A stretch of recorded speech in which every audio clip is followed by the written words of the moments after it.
What's up, gamers? Welcome to episode 51 of the Business Casual Gamers podcast, the show focused on gamers with jobs, families, who have things to do in real life.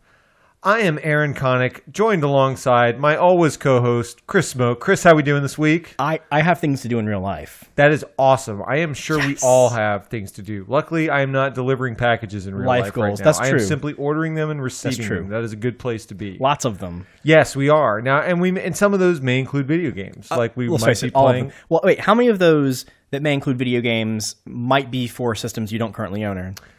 None yet, but Wait, what? None yet. But if Bayonetta, if the Bayonetta 1 and 2 is on pre-sale, that will be the first one for the Switch. I knew the Switch was coming at some point. Yes, it's coming. Okay.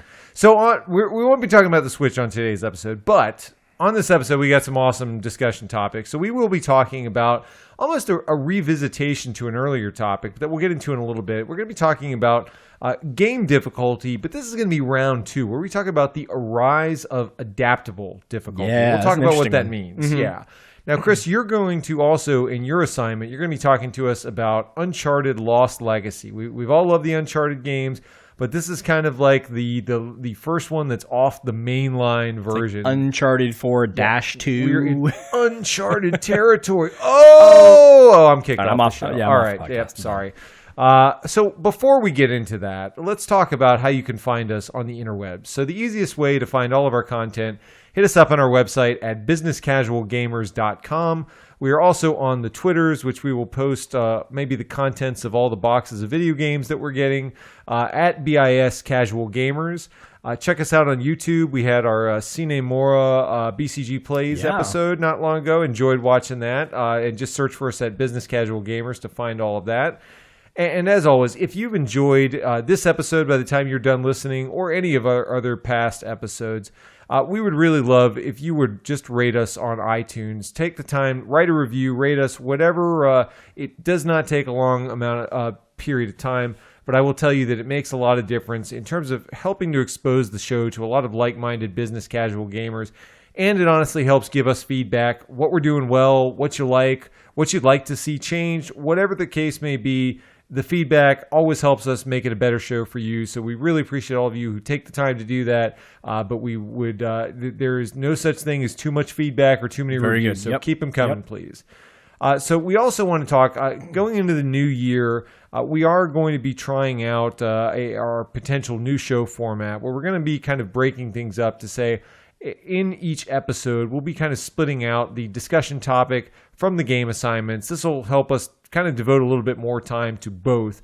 We're going to try it out, see how it works, get your feedback on it. I think we've kind of heard enough to say, let's give that a shot. Mm-hmm. We think that can work. So as certainly we go into the new year and we start our year 3, as we'll be discussing in a little bit of shows, always trying to mix it up and keep things fresh and try new formats and listen to your feedback. And this has certainly come out of that. But we will be trying that out. So look for that, not this coming show, but after that, you'll be seeing that starting in the new year. So, Chris, with that, I do want to set up our next episode. I would be remiss without. Do that. Mm-hmm. So, as hard as it is to believe, and it is hard to believe, it really is. We are here, Chris. We are at the end of year 2 of the podcast. 2 years, and that's episode amazing. 52. Even though it's not necessarily a nice round number, I can do the maths. And 26 weeks when you have a bi-weekly podcast. That's right. 52 is going to be the one where he said, hey, we're on course, and this is the 2-year anniversary. And it is crazy to think that we were sitting around a couple of Decembers ago and said, hey, why don't we hit record and see what happens? Yeah. But next episode is going to be one to definitely look forward to, because we're going to be doing a bit of a show recap and talking about a lot of memories of the past 2 years. And so look out for that. But before we get to that, we've got a great show this week. So why even wait for episode 52 when you can talk about episode 51? So Chris, we're going to take this in a couple different directions. So if you remember back to a couple of Decembers ago, actually, in our very second episode of the Business Casual Gamers podcast, one of the portions of the discussion, we talked mainly about achievements and trophies in games, but we also touched on difficulty. We talked about it more in the context of kind of what we're looking for in difficulty in games. But one of the things we wanted to circle back to, because we've been talking about some examples recently, was really where the industry is going and where game development is going around difficulty in games. Now, a lot of publishers and developers seem to be changing their philosophy on how to address this topic. And difficulty is really something that no matter what genre you're dealing with, that is fundamental to games, just really as a is, medium. Yeah. And so one of the things that we've seen in recent years is that even though there's been this concept of scalable or adaptable difficulty that's kind of been in the background for a while, this is starting to be something that developers are really bringing to the forefront, and they're really trying to get more of a real-time approach in terms of how you're able to customize difficulty to kind of meet you where you are in a game. Mm-hmm. And it's been interesting because I think while there are invariably some definite wins and some pros here, I think there's also some significant changes that are worth reflecting on to say, is this a bad thing? And is this the direction that maybe has some unintended consequences? So even though it can certainly prevent maybe the rage quits and going into fits of I'll never play this again over one poorly designed section, I think we are going to, in this episode, really explore where these trends are taking us as a medium. What have we seen in the past? Where do we think this is going to lead in the future? And just kind of give some of our own personal experiences along the way.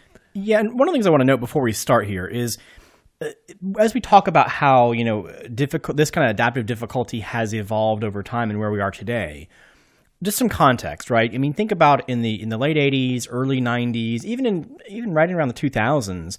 We've talked about this before. There was a subculture of video game players, and I'd say you pick an average person off the street, anywhere from 10 to 25, 30 years old, and there's probably an 80% chance they didn't play games necessarily back then. Today, I'd argue that it's almost flipped, right? There are so many more players, so many more average everyday people, even into their 50s, 60s, and 70s, still play video games. So I think one of the reasons that this has become such a big topic, right? And one of the things we'll talk about as we move forward in the topic here is it's no longer, a children's game. It's no longer a teenager's game. Like, when we have people playing video games now, you have to, if you're a designer and developer, you have to develop something that a 10-year-old could play, or a 25-year-old could play, or a 65-year-old can play. And that's not necessarily to say that there are any sort of necessary difference in age, but there are some components about, time. We've talked about business casual gamers. We have less time. So typically, as you move into the 20s and through the 30s and your 40s, regardless whether you have families or not, you probably have careers. You probably have more, less time, more things that are tugging at your, the resources you have. But also, as we get into the older age, I know I feel it when I get older. My reaction time is different than it used to be. And so there are some physical features that are important as well. And so I still want to have fun, but I might not be able to mash quite as well. Yeah, the old man hands, as I call them. Exactly. It's a thing. And let's talk a little bit about the history of where some of this has been, because I think that adaptable difficulty, it's not a new thing necessarily. So if you go all the way back in the hobby, at the very beginning, there really, in most games, was not such a thing as selectable difficulty at all. It was just you had a game, right? And the play style or the mechanics of the game were inherently either difficult or not difficult, and that was just all based on game design. But the game kind of was the game. There was you got what you played. There was no way to scale that up or down other than maybe competitive games like a Pong, where maybe it was based on play skill of the other person. The only other thing the game. The only thing I would mention, Aaron, that's important because we used to play these games are the co-op games, right? So co-op games whether you had friendly fire on or not. That was really, strangely enough, I don't think it was ever intended as a difficulty measure. Maybe it is, but whether I could, Double Dragon could punch, Aaron accidentally knock him over. It certainly led to plenty of frustration. That is a great point. Exactly. So, there's some obvious examples, and the term I think a lot of gamers will be familiar with, even if you've never thought of this topic in any depth before, is you hear the term rubber banding. And so let's talk about kind of what that means in some early examples that many of us have probably lived through. The first one I've got to throw out there because maybe I'm just making excuses for myself. If you were to look at our YouTube channel, Chris and I played NBA Jam, a classic. Yes. And Chris completely worked me over by putting the slams and the jams on poor Al Gore. And I just Al Gore and Charles Barkley didn't have a chance. Yeah. I'm going to blame the fact, Chris, that it just recognized that there was so much play skill on my side that it just had to prevent them from getting the slams and the jams that Charles Barkley would have thrown down. Oh, yeah, Let's be honest. Of course. Oh, yes. But that was a game that everybody, even people who never really thought of, like, wait, why is this person catching up on me when I've been doing so well, right? It had difficulty adjusters or scalability built into it to where if one player got far ahead, it would basically impact their accuracy to where they wouldn't make as many shots. The defense would be able to get more steals on them. And so it kept the game I don't want to say entirely close, but it would at least give the player that was behind you never see these blowout games that you lose by 100 points. You don't. Even if you just put the controller down, it felt like the AI was always kind of getting back in the game, and that was one where I was going to wonder, like, why am I'm not playing any different? Why is this game close again? Yeah, it is. NBA Jam is such a great example of this rubber banding that just absolutely drives me insane because one of the things as players, especially Aaron, your point, as long as we play these games, you get better and better and better and better. And what you want to be able to do is turn that great skill into a bigger and bigger game, right? Absolutely. I mean, I get it. Sometimes you want to play a game where it's always challenging and, you're always kind of, on edge. Am I going to win? I'm not sure. But other times you just want to brag a little bit to yourself, right? Sure. Or whatever. You want to feel good. The score. Right. You want to, I used to play all the old NFL games, right? So like I want to get 100 points in a game, right? Yeah. Completely unrealistic, completely stupid. But there are some times when, which is why Madden right now includes an arcade mode. It's like, hey, we recognize we want to make like 80-yard passes every quarter or whatever. There's a reason NFL Blitz did well. Exactly. So, I like those kinds of modes. And what was so terrible about NBA Jam is it was so overt. It was so overt after you started looking at it because you really watch what's happening. You can go from, quarter one and quarter two, which of course very quickly. You can kind of see the fact that like you can really knock people over. Really, anyone who watched my play style in the NBA Jam, it tends to be knock people over and steal the ball, and that does get harder and harder and harder, especially if you're against two completely AI controlled opponents, and you come back in for the third quarter and you start struggling and to your point, you're like, I'm not playing any differently. I don't understand what I'm doing wrong. I've been playing this game for a long time, but all of a sudden, I'm getting knocked down more and I'm getting, my shot swatted away. And that was one of the things that for me was terribly frustrating for me as a player. I don't know, the average player may like that tension, but I don't. Now, another one, even honestly, a genre that is notorious for this, that coined a lot of the term, to be honest. Mario Kart is, and every single one of them is like this. I haven't played all of them, but from what I understand, I've certainly never played one that didn't have this. You feel like you ought to be lapping everyone 3 times by the end of the race. And then you see the second place racer come up right behind you at the end. You're just like, come on, I have taken that well-timed every shell corner perfectly. Yeah. This thing, my opponent shouldn't even be on the map anymore. And like you said, that red shell hits you. They just happen to get ahead of you. Yeah, exactly. And it was the most, like you said, overt and frustrating thing where you just said, I literally could not race this any better if I had to. And yet I feel like I'm barely hanging on every single race. Yeah, and for me, I didn't play a lot of Mario Kart, which is strangely enough, I do play it now. But I think Mario Kart actually learned from its kind of semi-quasi older brother, F-Zero. Also a great example. F-Zero was probably the most egregious racing game when it comes to rubber banding, at least in that Super Nintendo era, because I always played as like, I didn't play as the yellow. The yellow ship, or whatever they call it, was actually super quick to accelerate, also very hard to control. And so I played with one of the other ones. But no matter what, you could be so far ahead of absolutely anything. You merely graze the edge of a wall or something. You get knocked back for a second, and immediately, boom! There goes the other guy just flying by you, and you always see him in your rearview mirror. And I wanted to kill people. Yeah, and every time you take that pit stop, right, you're just like, all right, I'm gonna just for recharge the life, and then you get slow past down for a second. God, all I needed was a little bit of life, and I know I'm gonna die, and then you crash out because you see yourself getting past.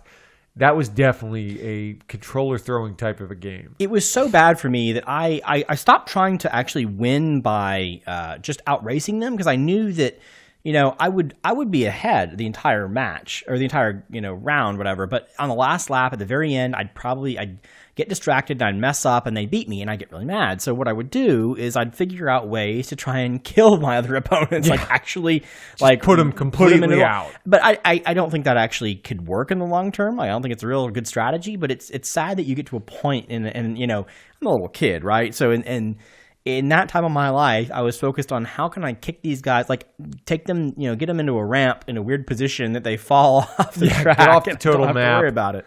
Now, those are some of the most overt examples where you just say, I don't know what's going on and I have no idea what the programmers baked into this game, but there is some foul play going on in the background. Mm-hmm. Now, there are some much more subtle examples where similar concepts have been used, and we'll go through a couple that you probably haven't heard about, or at least you maybe have never noticed as you were playing through the game.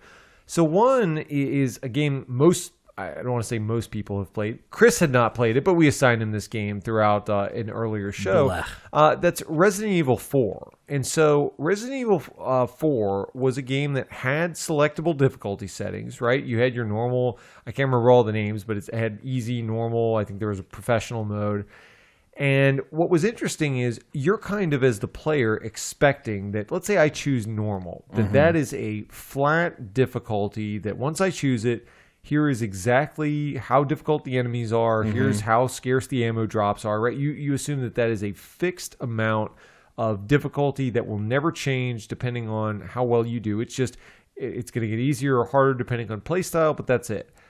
The reality of the game, though, is that they basically had a sliding scale within each difficulty level. So as an example, let's say a normal mode, the default difficulty was kind of like a 5 out of 10. Mm-hmm. Now, as you played the game, if you were doing really well, that game would scale up to, let's say, a 7. And so it'd say, okay, you're doing well. This doesn't appear to be challenging. We're going to put you up to a 7. And that is going to be kind of the upper edge of difficulty. That's going to be the ceiling on difficulty for a normal mode. Mm-hmm. If you're struggling, maybe we'll drop you down to a 3. And so normal, you've got this range of a 3 out of 10 difficulty to a 7 out of 10. But if you go up to hard difficulty, let's say, maybe they move the pile and they say, okay, well, the lowest we're going to go is 5, and the highest we're going to go is 8. And so there's kind of that overlap where normal might be harder than hard difficulty depending on your performance. And that's something where I played a ton of Resident Evil 4. I had, honestly, until I was researching the show, I had no idea that was going on in the background. It wasn't overt, and it wasn't something that I ever felt like I had a drastically different experience as I played through multiple playthroughs in multiple difficulty settings. But that's something where you look at it and you say, that's a little confusing that I had a different experience every single time I played, and that maybe normal is honestly a harder game than hard, and I just didn't know it. It's a bit confusing.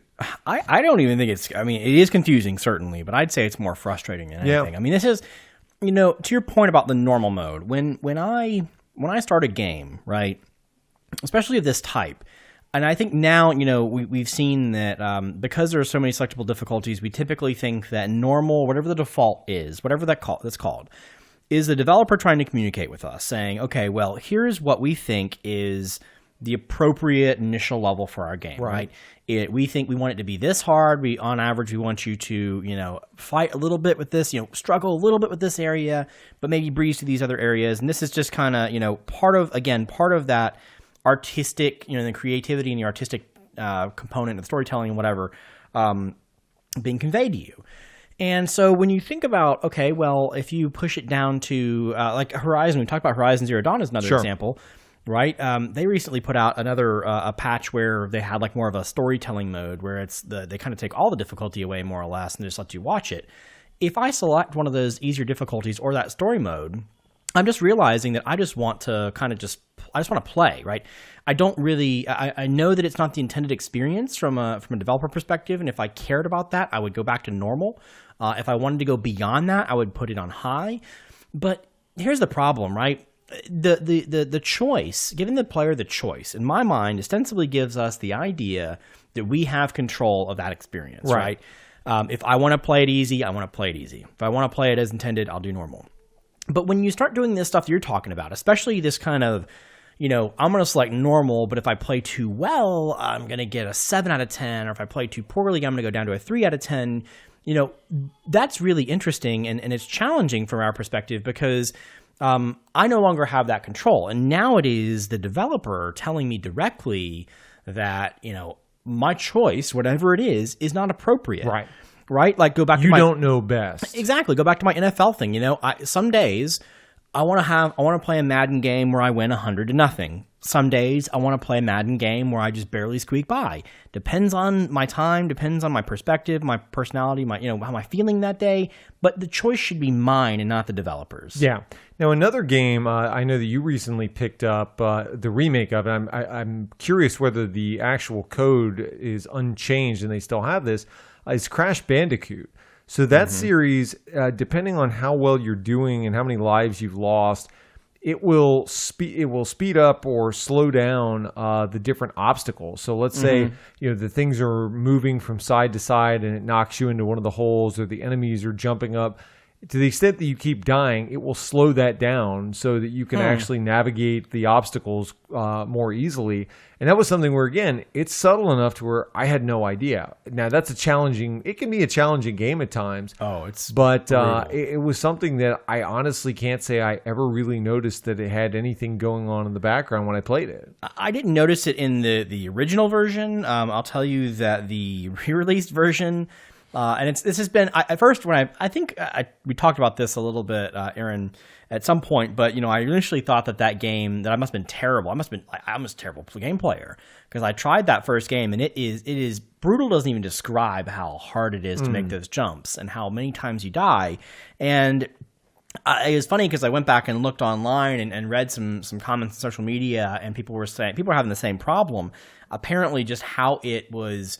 I think they went through and tweaked it, and just how it was remastered in a sense, just kind of made I guess maybe unintended consequences. I guess that the game was incredibly hard. So honestly, Aaron, I don't even know. I played that game for about 2 hours, and it was a massive frustration. And even even if there are these things that are present in the newer version, it certainly wasn't helping me feel better about it. Yeah, I can totally understand. So that's kind of where we've been. Now let's talk about where we're going and what we're seeing more recently.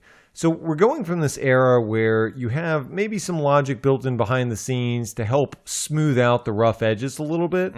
But we grew up in an era where difficulty by and large was a developer looking at you, and if you were to say, hey, I just can't beat this, I'm having a tough time, the message that the game seemed to be giving back to you was, well, consider sucking less and just get better at the game, and then you can proceed. I mean, there were plenty of games growing up that I could not proceed far enough in the game, and that I didn't see the game ending until YouTube became the thing and I can watch it. But now, let's go through a couple of recent examples to talk about where the developers are really trying to go with this. A very recent one that's had a lot of discussion because the franchise is so big is Assassin's Creed Origins. And so this is the first entry in a now long-running series that has actually had selectable difficulty. Now, it's not selectable in the sense that you start at the beginning of the game, and if I said, I think it's normal, and then that turns out to be too hard, I can just swap it. I have to restart a game. I can just say, all right, if I hit a section that's hard, I can turn it down to the easiest mode. And if I clear that and then the game starts to feel too easy after that, I can turn it right back up to normal. And so you can basically adjust it moment to moment to moment to say, if I'm not having fun with this right now, I'll make it as easy as possible to get through it. And I can go back up to whatever mode I want later. That is something that it isn't the first game to do that. But the fact that Assassin's Creed as a franchise carries enough weight, I think you certainly have to pay attention when the big marquee franchises start to go this direction. Say, hey, we don't have it all figured out. Maybe there's going to be some content that we put in this game that we thought that this was going to be kind of normal difficulty all throughout, but this one area, maybe it's not it didn't turn out the way we wanted, and it's harder than we think it is. And people, if they keep playing this, they keep quitting the game because they can't finish this part. And so our solution is just going to be choose your own adventure. You know, you want to make it easier here, make it easier, no big deal. And if you want to flip it back once you get past the hard part, then by all means do it. And I think that game is really the first of what I see as being many that adopt that approach to just say, hey, don't worry about it. If it's getting frustrating, we have got a solution for that. Yeah, and I want to talk a little bit more about that down later in the podcast here about, how that scalable difficulty, that kind of like micro difficulty changes, whatever, how you want to describe it, whether that is done, whether that impacts your rewards, your achievements, things like that. But I'll tell you, one of the things for me, now I haven't played Origins, but I think that what really got me interested in this notion more overtly was back in the Wii U days, a lot of the Mario and the Donkey Kong games started to introduce something. I know it's called Super Guide in Mario. I don't know what it's called in Donkey Kong. But it was interesting, and it made a lot of kind of headlines in the time. And so here's an idea, right? Think about how those games are put together. They are, you go from world to world to world, and typically inside that world are a number of levels. And while there are some ways to get, some forks in the road, predominantly, Aaron, it's really kind of linear. So you do 1-1, then 1-2, then 1-3, then 1-4, and so on. Well, one of the things that they've done was they recognized, to your point, Aaron, that there are sometimes going to be levels that are either too challenging, maybe they're a little bit misdesigned or tweaked or not balanced well enough or whatever. Inevitably, there's going to be a challenge and the player is going to get stuck, right? And this happened to me actually in I think it was Tropic Freeze, the last Donkey Kong game. Okay. Where I was close to the end of the game, I think I was in the last world, there were 3 or 4 more levels left, and I got to this one thing that was just really, really hard for me. And so what happens is, if you die any number of times, I think it's somewhere like 5, 6, up to maybe 10 times in a row, without making significant progress or beating the level, a super guide will show up. And all it really is a little player, I think it's like maybe a pig or something, I don't know, in Donkey Kong, but it's a little thing that happens where you spawn that says, hey, do you want me to help you? And it's optional, so the player can decide, no, I want to get this. This is my challenge. Right. I want to fight. But the other option is you can take it up on its offer or whatever it might be, and it will finish the level for you, or it will significantly make it significantly easier for you to finish. Sure.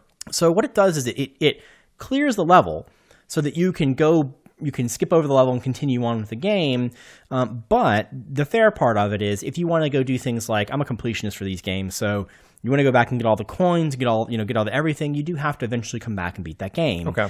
I can tell you 100% that I would not have beat the last Donkey Kong game if I didn't have that. I had, like I said, a couple more levels left. I used that begrudgingly, mind you, but I used it. Skipped over that level, beat the rest of the game, came back, and at a later time, when I had more time, I had more, I had my wits about me, and I was feeling better about it. I had some time to rest. I played it, and I won. And so, realistically, I'm not any worse off than I was before, and I actually got the accomplishment that I eventually wanted.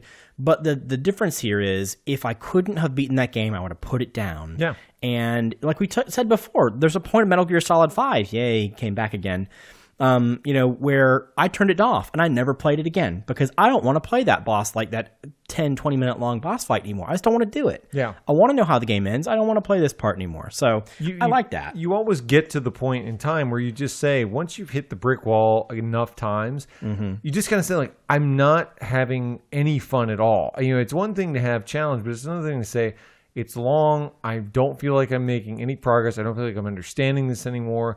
And then you just get to the point where, like you say, I'm literally flushing my life down the toilet on this, and it's not fun.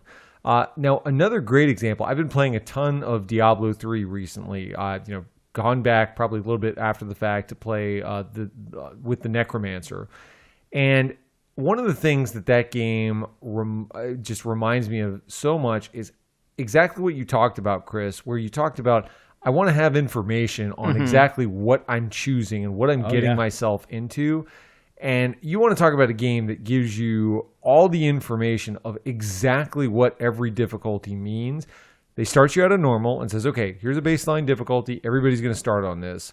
And every single level, now it goes from, I think there's 5 difficulties, and then it hits Torment, and it has Torment 1 through 13. And so there are a ton of difficulty levels here. But every single level up, it tells you, okay, we have made the enemies this percentage harder of the base difficulty. Here is if you can hang on that difficulty level, your XP gains are going to be this percentage higher. Your drop rates are going to be this much higher. Your gems are going to be this much better. Right? It gives you all this information of exactly what you get if you're willing to push yourself harder, and it actually does reward you with what people come to the game for, which is better loot. And it is really incredible to me how much information they're willing to give the player, and you almost kind of wonder, like, wow, is this too much? Are they going too much under the hood here? But what happens is, because you feel fully informed on exactly what the challenge is, right? You want, hey, if I can get a 5% better drop rate, great. Let me try it and see if I can hang. And you very quickly, let's say you're getting kind of an armor set and you're trying to see if you can get to one of the higher Torment levels, as I was doing. And I was trying something at Torment 11. It was a little too hard, and it was taking me too long to kill enemies, and I realized, oh man, my Fury generation for the Barbarian, I'm running out too much. This is taking way too long. Okay, I scaled it back immediately to Torment 9, and it's like, okay, well, now I can do this, and my drop rate's not as good, but I at least know that I can efficiently get through this level. And it was so fluid to just, the minute I felt a little bit stronger and the game was getting a little too easy, I said, great, ratchet up the difficulty level. Yeah. Now I'm back to having a challenge, not too easy, not too hard.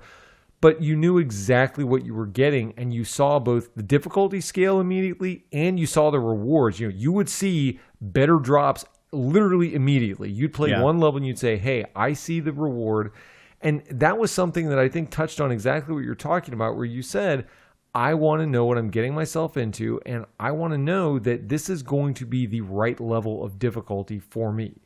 Yeah, and it works for that particular game, right? Because to your point, Diablo is all about kind of min-maxing efficiency and things like that. Yeah, right. There is a story, there is some stuff, but really, the real iteration, the real loop of that game is not the loop where you go from beginning of a level to end of a level. The real loop is they play the game over and over and over and over again. As I have this past week. Right, and that's perfectly fine. I mean, I think Blizzard did such a great job at figuring out what the real loop was, figuring out what your players were going to be, the long-term players, right?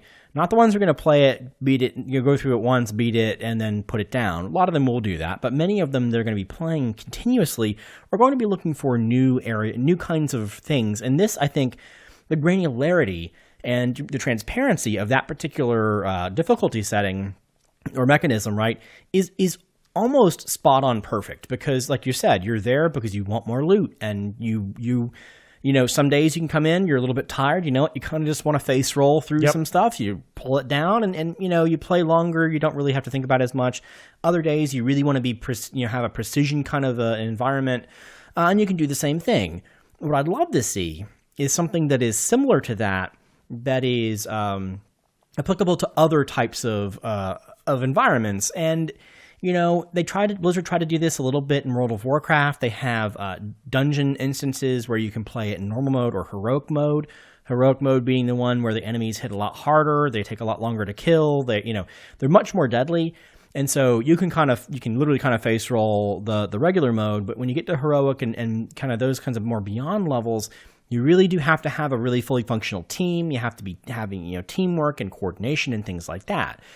Where do you take that? In the MMO sense, I would say there's a little bit of transparency there, but not as much in the stat perspective, right? There's still a little bit of nebulousness or whatever vagueness there that's intentional. But how do you take that same mechanism and apply it to other kinds of games like Mario, right? Mario, I'd argue, did a very, they did it about as well as they could given that platformer thing. Like, you can't make Goombas an extra stomp to beat them, right? You can't necessarily, maybe you can play with, hit points and stuff for a character or, how many fireballs it takes to kill them, but it really doesn't scale quite as easily as as like a Diablo 3. And so, Aaron, I'd love to get your opinion on that, or the audience for that matter, on how you take that really smart mechanism and apply it to other types of genres, right? Yeah, I think that is something where you certainly got to judge what is the player after in this game, right? Because I think we've given two extreme examples where we've talked about a couple of story games where really the payoff is I want to see what happens, right? And it's like all I want to do is make sure that by the time I get to the end of this, I got to see everything, and I did it in a way that was respectful of my time, but I still had fun kind of taking the journey along the way.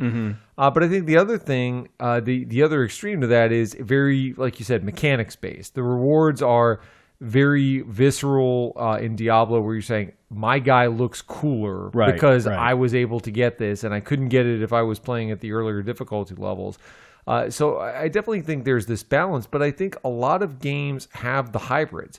Where you look at something and say, even in like an Assassin's Creed, where you'd say you have challenge dungeons and all those where you collect hidden pieces of armor to say, okay, if you want to see the story, you can just see the story. That's not a big deal. But we're going to give you these challenge levels that are going to kind of test your skills within the game. Now, again, completely optional. But if you want, let's say your friends are over and you want to have that visual representation of the time you've put into the game, I think having those things built in the game to say, we're going to give you that challenge. A great example of this, because I'd be remiss without saying it, is Super Mario Galaxy. And I haven't played enough of, obviously, Odyssey to really comment much on this, but I've heard this from some people, some listeners of the show who have been playing this, is that in Galaxy, I always remember that the amount of stars, moons in Odyssey, to get to the next world, it's always a much lower number than the total of available in whatever level that you're in, right? So let's say there's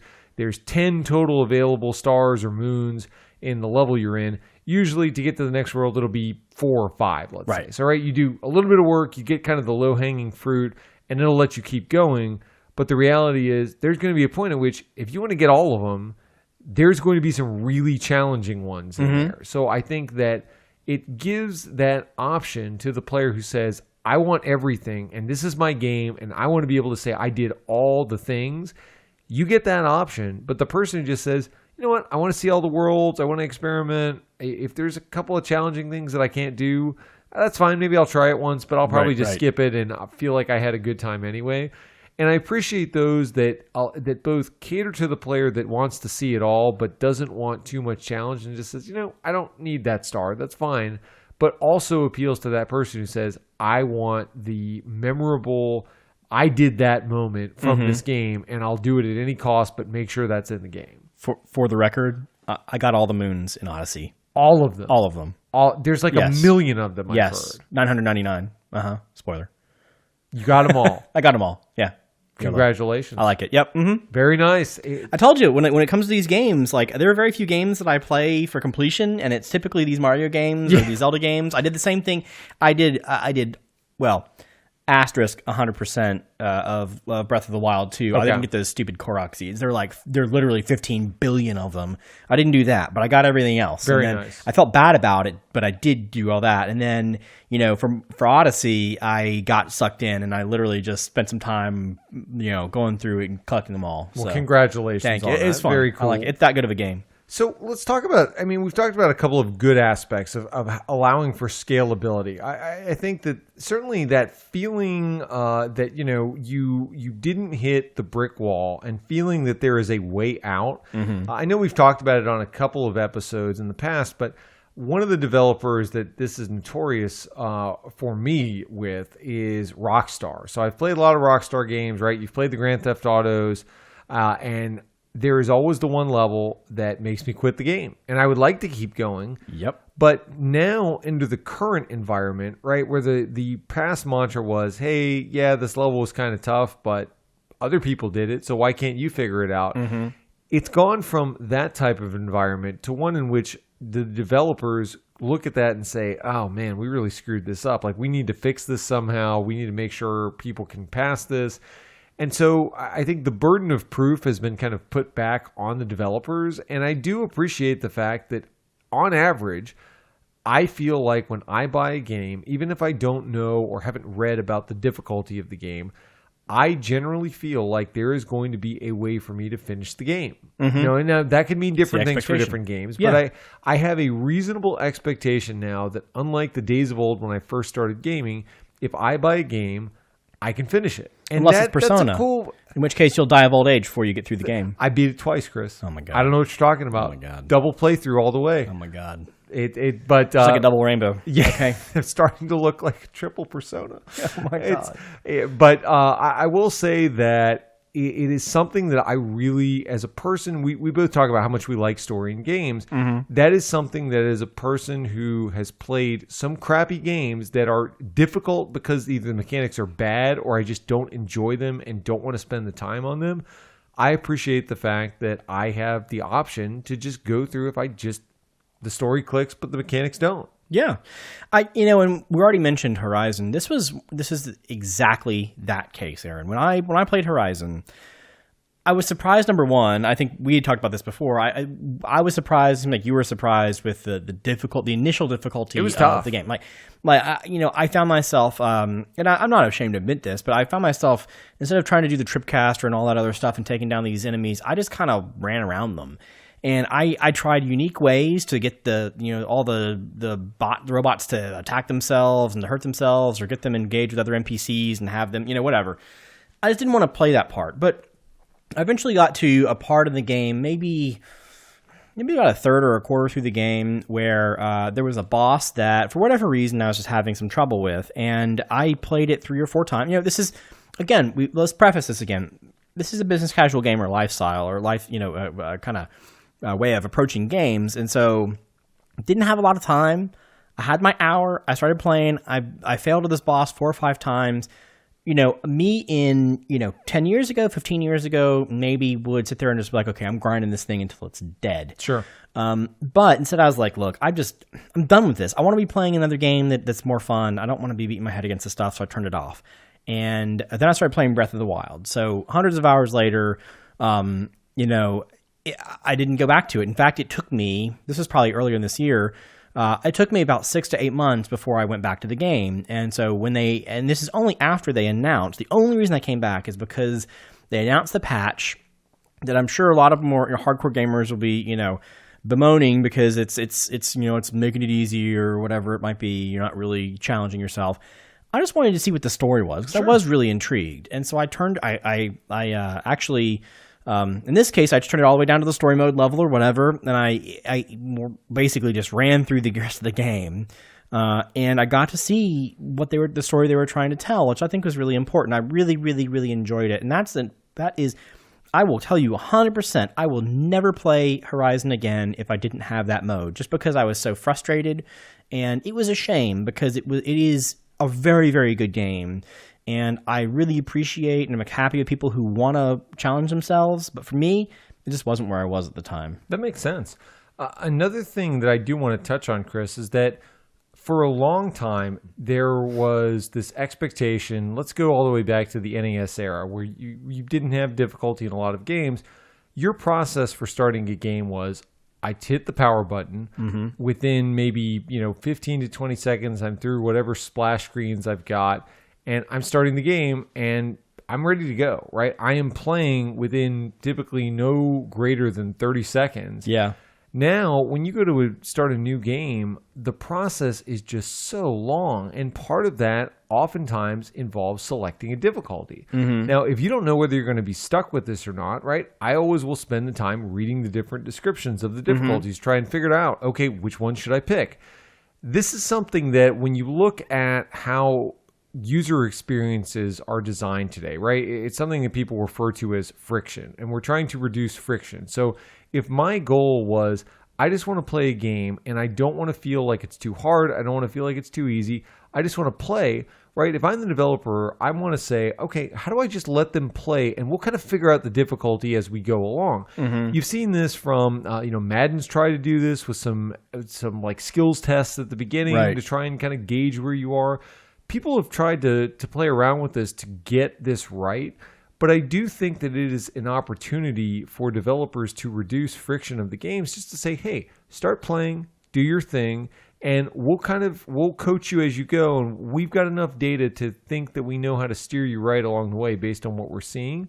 I think that the fact that there's so much more data being gathered because so many people are online and people have access to reams and reams of data saying, here's where people are getting stuck. Here's a part of the map that's like abusive in a multiplayer shooter. People can see that much quicker than the old days where you'd have to literally watch over people to have a hope at gathering data. But I think that that's a very positive trend for the industry, and that we're going to be able to root those things out earlier that cause fan frustration and cause people to quit an otherwise really good game. Yeah, I definitely agree. One thing I do want to note, and this is kind of a little bit of an offshoot, but it's important for me, is in some games you can't very easily work with the difficulty. The example is Gran Turismo, right? In some of those Gran Turismo trials, right, we've always known if you've played any Gran Turismo games, you know that you played it and they set it up so that like the silver or the bronze, silver, and gold medals are like thousandth of a second off the timing, right? So you could be one little minute thing away from missing.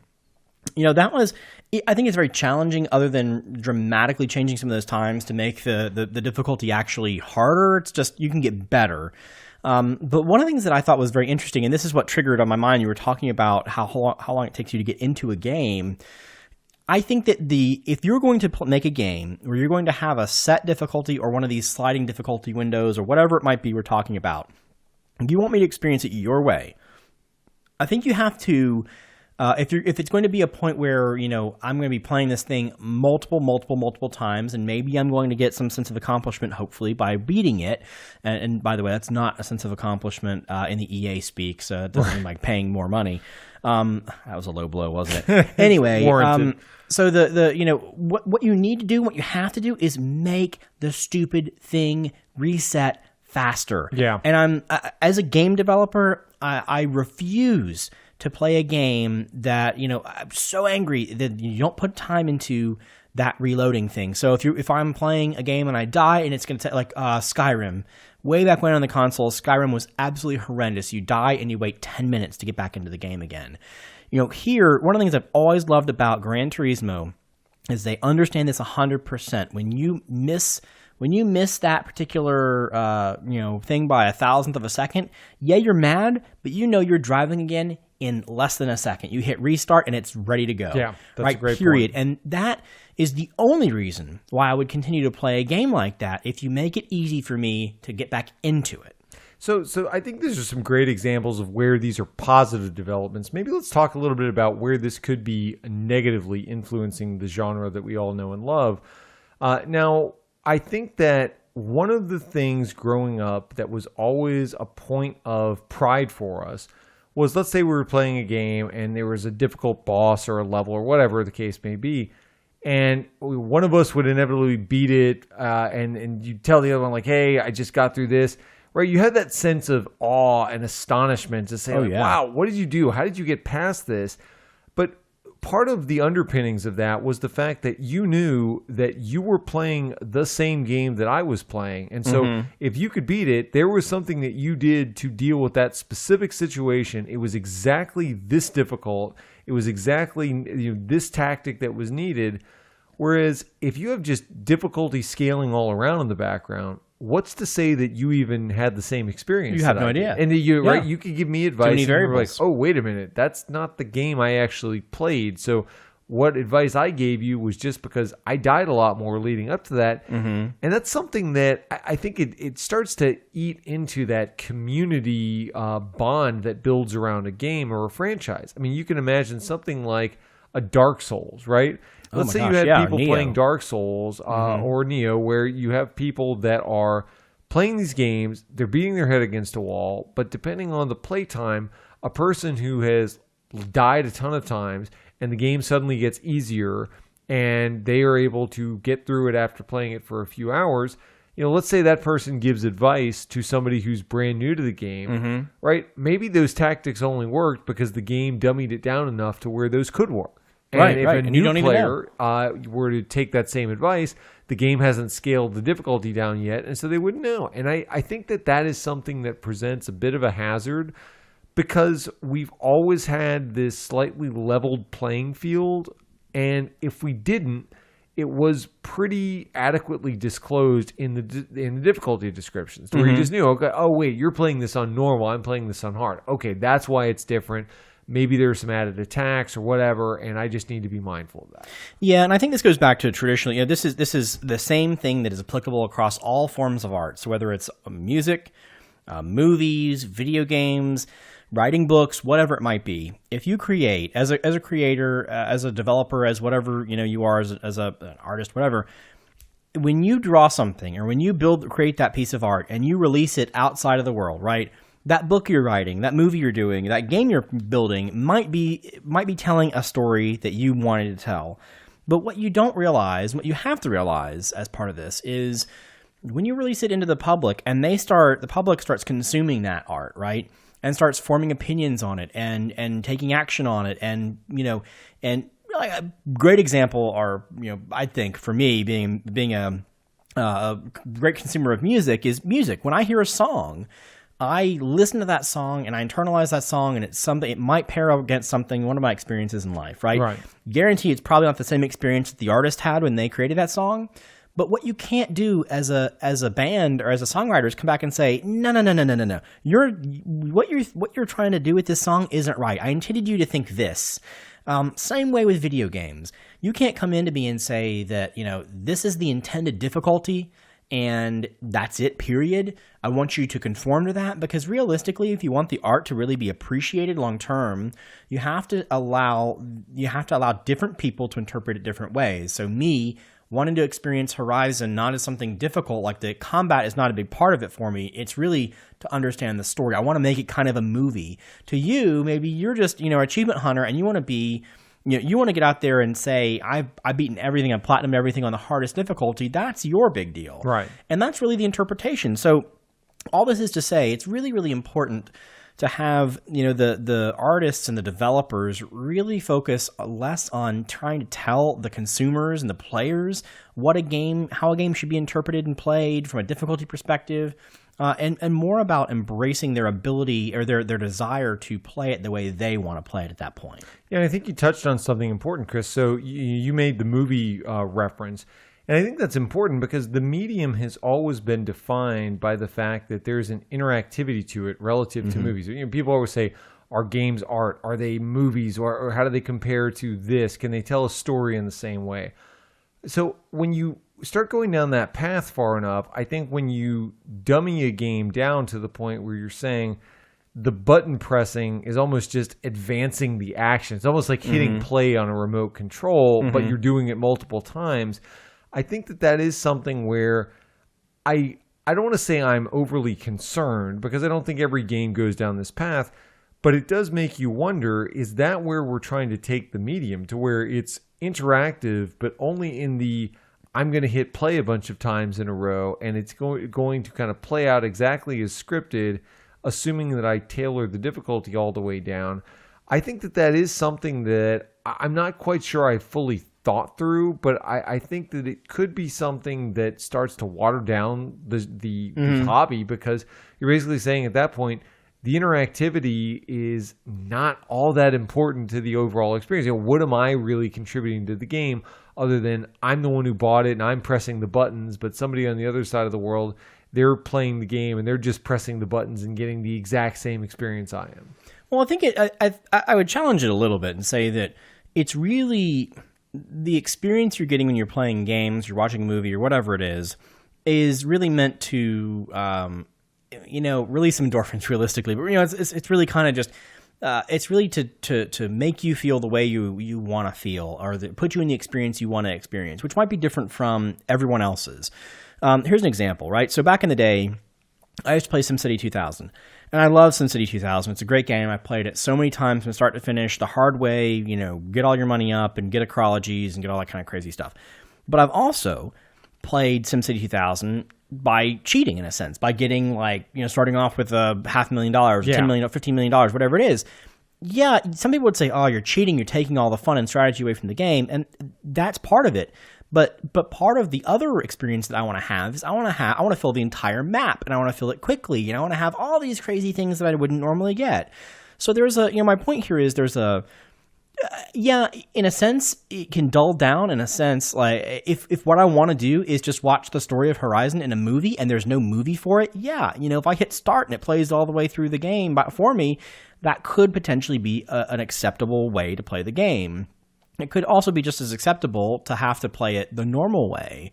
And I think that as a consumer, we can decide if everyone decides that no one wants to watch Horizon the movie, the game, okay, well, maybe no one will play that particular piece. But I do want to give that option to people who don't have the time to do it or who just want to, because you even mentioned yourself, Aaron, you go to YouTube and you watch the ending. Man, there are people that watch Twitch streamers play games because they don't want to do it. They watch it on YouTube. And essentially that is dulling that experience down. And we've talked about Twitch so many times. There are so many, like some people will say that it's there to listen to the streamer and things like that, which is true.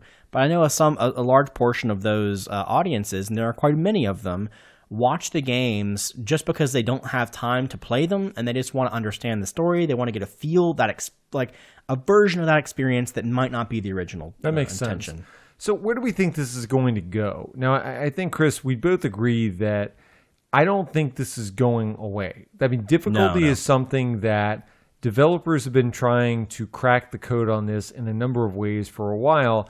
And between the advent of connected games through the internet and huge player bases globally pulling in tons of data, I think that developers are getting much smarter about this and are able to react faster, whether it be through patching out poorly designed portions of the game or being able to do what Horizon did, which is to introduce new difficulty modes if you don't get it right the first time. There are lots of ways that developers now have to solve an age-old problem, but I think it's clear that we're not going to regress from this point. It's only going to be something where they are more able to tailor the game to the specific player. That said, I do think, Chris, and recently released Cuphead may be a good example of this. I think that there is definitely room in the world, and you have seen it every year with one or more releases, where people are just going to release it and say, this is a really hard game. Yeah.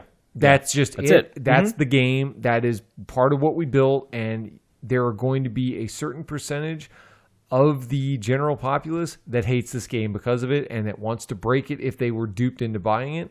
And there's going to be a contingent of people that think this is the greatest thing ever because we respected their ability and we made it hard and we gave them a big hill to climb, and that's why they come to the hobby, like you said. Yeah. So I think that this isn't going anywhere, but I honestly think that both of these approaches can very easily coexist. Oh, most definitely. They definitely can, and I think they're both great. The only thing that I would say that we've spoken about that in my mind cannot and should not happen is that behind-the-scenes Resident Evil 4 windowing effect, right? Yeah. If I choose easy, don't make it harder on me. If I choose hard, don't make it easier on me, right?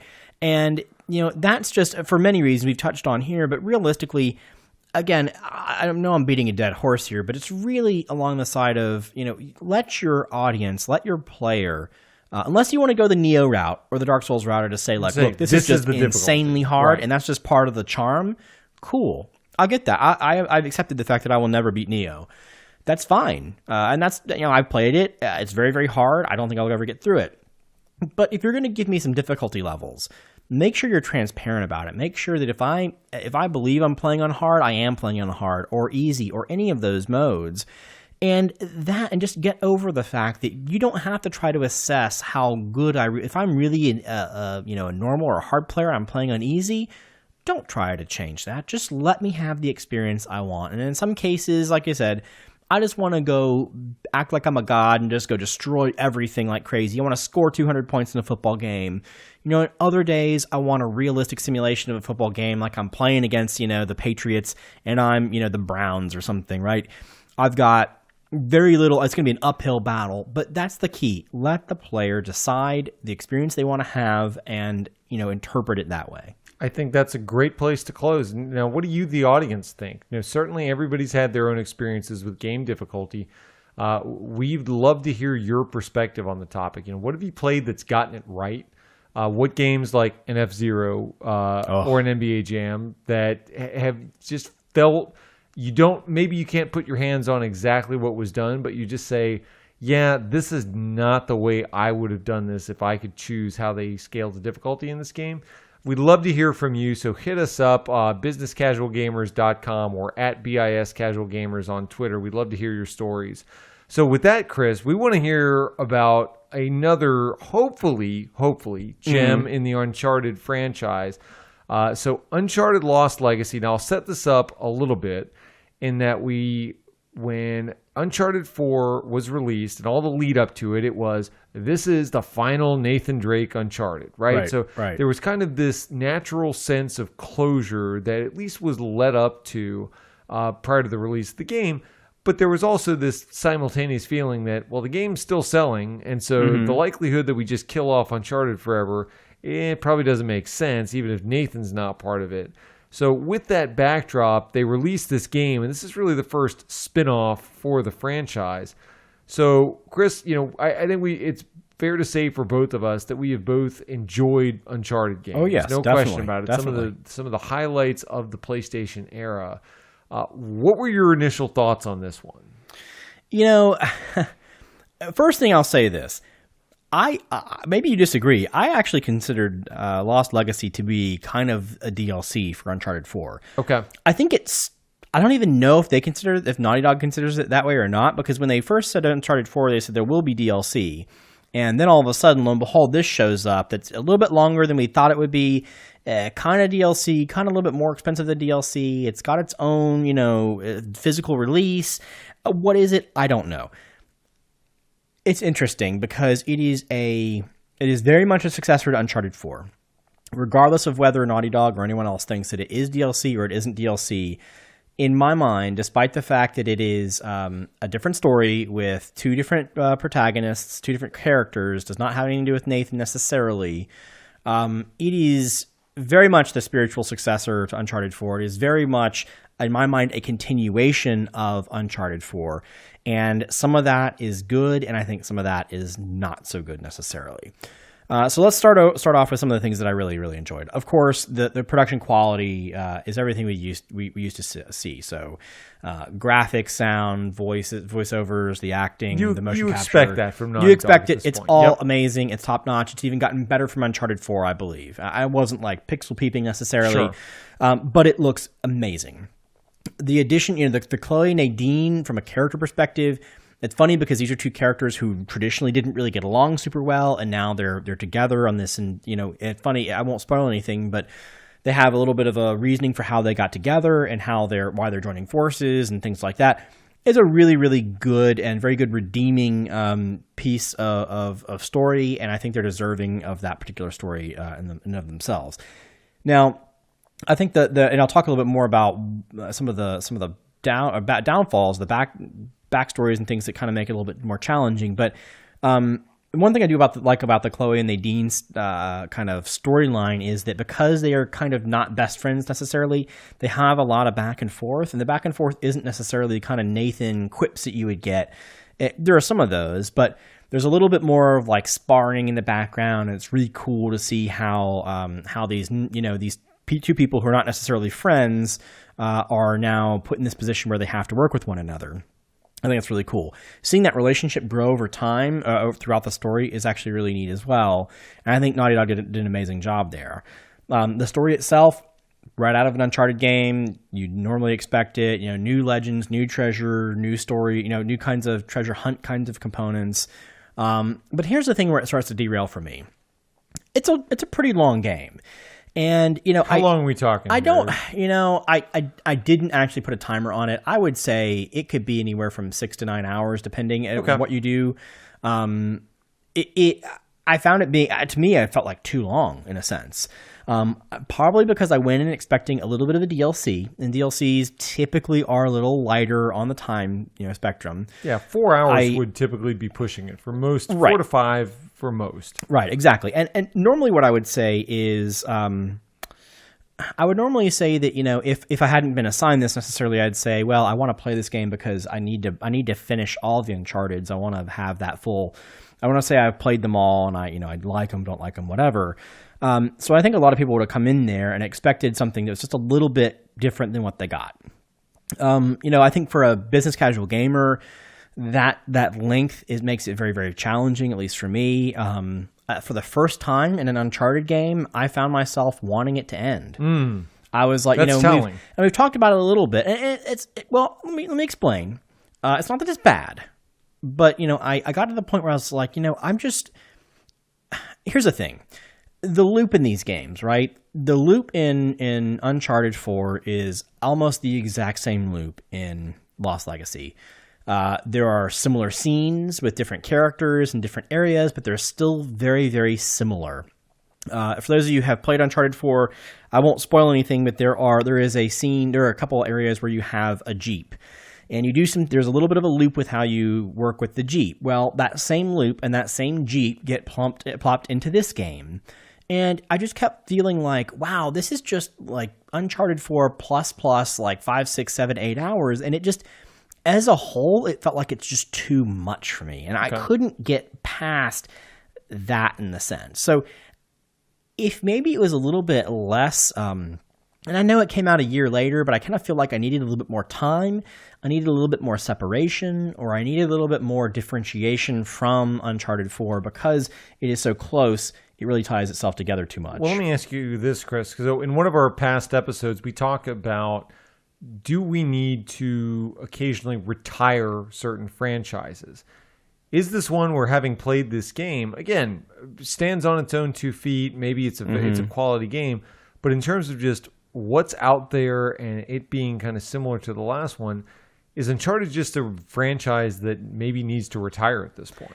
I hate to say it, but I think so. Okay. I think so, just because I'll just be plain about it. Because as a developer, Naughty Dog's in a really odd spot because they know what makes Uncharted Uncharted.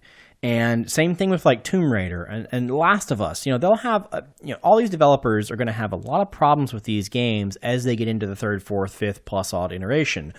Largely because there are going to be some players who definitely want to see that same loop. They just want more of it, right? Give me the same loop, the same run in, find treasure. Oh no, the bad guy's here. I don't know how he found me. Shoot up 300 enemies, run to the next place. Oh no, he's here again, and go through. That's the same loop we're normally used to. I get bored of that kind of stuff, and I'm starting to get bored of it. Well, actually, I was getting bored of it in Lost Legacy. I think that they cannot continue that much longer. One of the more telling things for me, and again, I don't want to say I didn't like the game.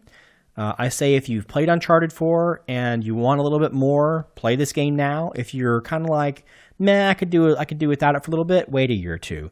But if they brought out another Uncharted game right now, I would not buy it right now. Gotcha. Just because I'm just kind of done with it. And you ask a good question, Aaron, because I'm really concerned that if I don't want any more Uncharteds right now at all with any characters.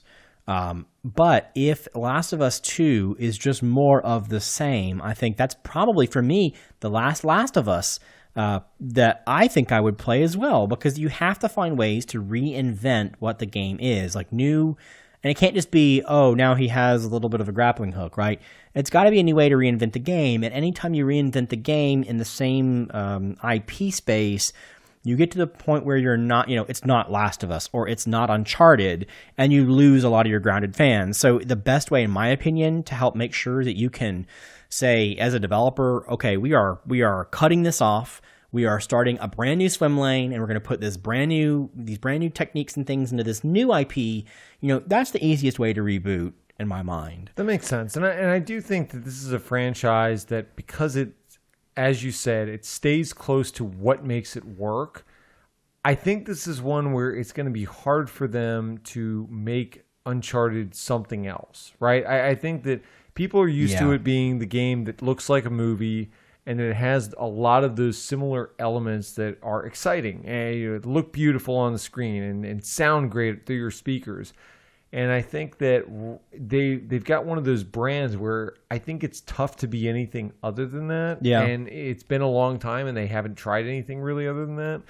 So I do find it interesting. So, Chris, another question for me is, I've got Uncharted 1, 2, 3, and then I bought 4 for I think it was like $15 on Amazon.